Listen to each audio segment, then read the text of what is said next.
Se connecter sur le site lycée.net.fr, cliquez sur Créer un compte, puis complétez les différents champs en n'oubliant pas de préciser son académie ainsi que son adresse académique.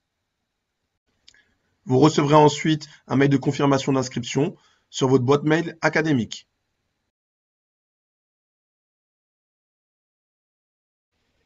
Cliquez ensuite sur le lien qui vous a été envoyé, ce qui confirmera votre inscription.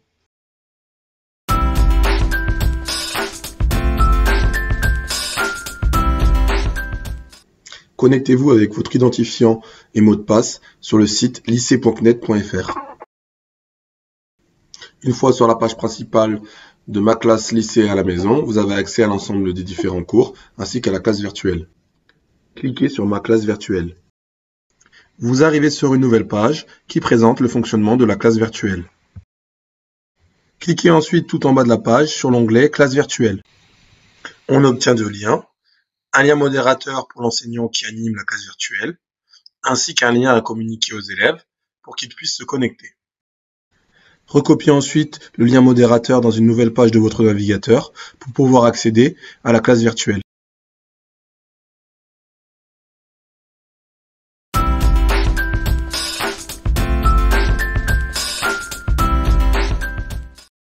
Une fois dans l'interface, vous observerez différents menus. En haut à gauche, l'icône correspondant au menu de la session, dans laquelle vous pourrez, par exemple, enregistrer la classe virtuelle.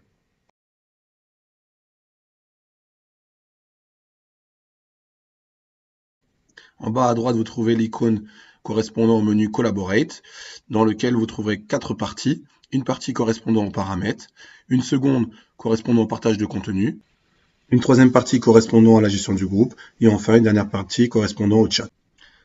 Enfin, au centre de l'interface, vous observerez 4 icônes. Un premier icône correspondant au statut, aux paramètres de l'utilisateur. Un second icône correspondant au partage de l'audio. Un troisième icône correspondant au partage de la vidéo. Et enfin, un quatrième icône correspondant à une demander la parole.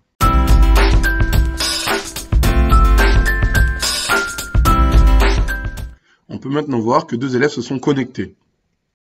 On peut interagir avec eux via le chat commun à tous les participants, mais aussi par un chat individuel en recherchant le nom du participant.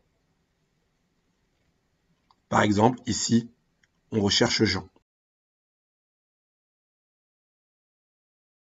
Dans le menu groupe, on peut voir les différentes personnes présentes, ainsi que les personnes qui ont quitté la classe virtuelle.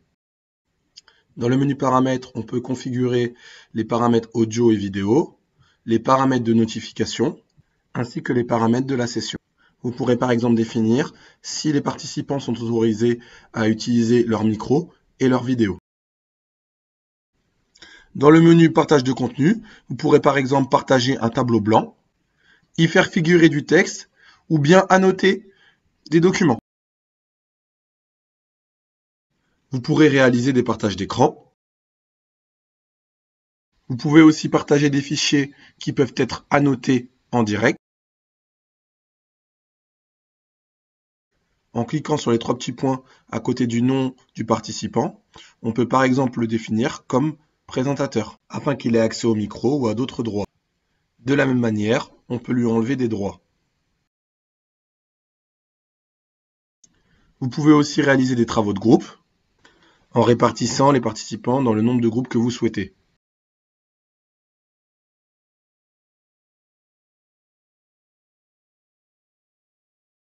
Vous pouvez réaliser des sondages en choisissant des questions à choix multiples ou de type dichotomie.